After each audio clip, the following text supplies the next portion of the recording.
Hello friends, আমি অচিন্ত। আমি চলে এসেছি নতুন ইউটিউব চ্যানেল টু সাইড কিচেনে। আমরা স্যার নতুন রেসিপি শেয়ার করবো, সেটা হচ্ছে মালপোয়া বানিয়ে দেখাবো। সেটা বানাতে কী কী উপকরণ লাগে আসুন দেখাই। তার আগে একটা কথা বলে দিই, আমার চ্যানেলে সেই ভিডিও ছাড়া আছে। আমরা যদি ভালো লেগে থাকে অবশ্যই লাইক কমেন্ট শেয়ার করবেন, বিশেষ করে শেয়ার করবেন। যদি আমার চ্যানেল নতুন হয়ে থাকেন তাহলে প্লিজ সাবস্ক্রাইব করে দেবেন, নিচের বেল নোটিফিকেশনটা অল করে দেবেন যাতে আমার ভিডিও আপনার কাছে আগে পৌঁছে। তাই চলুন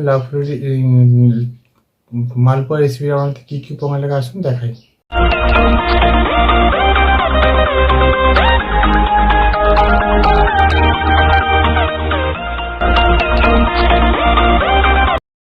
দেখুন, এই মালপোয়া বানিয়ে দেখাবো সুজি দিয়ে মালপোয়া ময়দা দিয়ে। তো সেটা বানাতে কী কী উপকরণ লাগে আসুন দেখাই। তার আগে একটা কথা বলে দিই, ভিডিওটা প্রথম থেকে শেষ দেখার অনুরোধ রইল।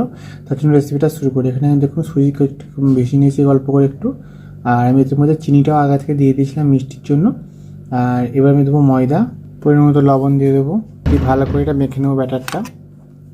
দেখুন ব্যাটারটা তৈরি করে নিয়েছি। এর কোনো ঘনত্ব করেছি, খুব পাতলা করিনি, খুব গাঢ় করিনি। এটা আমি একটু কিছুক্ষণের জন্য আগে আমি ঢেকে দিয়ে রাখবো, যাতে সুজিটা ময়দাটা একসাথে মিশ্রণটা ভালো হয়। ভালো করে গুলে নিয়েছি, আমি দুধ দিয়ে ব্যাটারটা গুলেছি। কত সুন্দর এরকম একটা থকথকে ব্যাটার হয়েছে, খুব পাতলা না খুব গাঢ় না। এবার আমি এটা তেলে দিয়ে দেবো। গ্যাসে আমি তেলটা বসিয়ে দিয়েছিলাম, তেলটা গরম হয়ে গেছে। এর মধ্যে আমি অল্প একটু দিয়ে দেবো। দেখুন এটা ফুলে উঠেছে কত সুন্দর। এটা আমি উল্টে পারলে লাল লাল করে ভেজে নেবো। দেখুন এভাবে ভেজে নিয়েছি, এটা তুলে নেবো। এভাবে সবগুলো ভেজে নেবো। আমার মালপোয়া রেসিপিটা হয়ে গেছে। এই রেসিপি আমাদের ভালো লেগে থাকে অবশ্যই লাইক কমেন্ট ও শেয়ার করবেন, বিশেষ করে শেয়ার করবেন। আর প্লিজ সাবস্ক্রাইব করে আমাদের পাশে থাকবেন। চলুন দেখা হচ্ছে নেক্সট ভিডিওতে। এরকম নিত্য নতুন ভিডিও পাওয়ার জন্য আমাদের চ্যানেলটাকে অবশ্যই সাবস্ক্রাইব করে আমাদের পাশে থাকবেন। চলুন দেখা হচ্ছে নেক্সট ভিডিওতে। আর আপনারা এইভাবে মালপোয়া একবার বাড়িতে বানিয়ে খাবেন, দেখবেন কতটা ভালো লাগে। চলুন দেখা হচ্ছে নেক্সট ভিডিওতে।